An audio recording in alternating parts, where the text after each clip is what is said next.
Lake Veterans Beach, finally, with the boat, which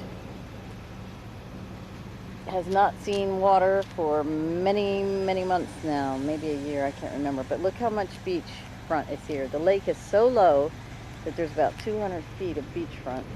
And over here, the water used to be up to that dock there. As you can see, grass has grown in, everything. All right, let's see what's going on down here. It's gonna be pretty shallow. I know Diane's name though. She's one of the search for. Unbelievable. All this stuff is unfinished.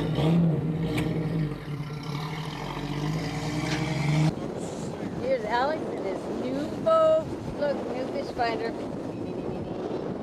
6 feet. It says 6 feet. Can I see it? 6 feet is 79 degrees. Ooh, 7 feet. We just went through 2 feet of water, 3 feet of water. Over here, we had a heck of a time getting in off that dock right there. I mean, pier, whatever that is. Where is it?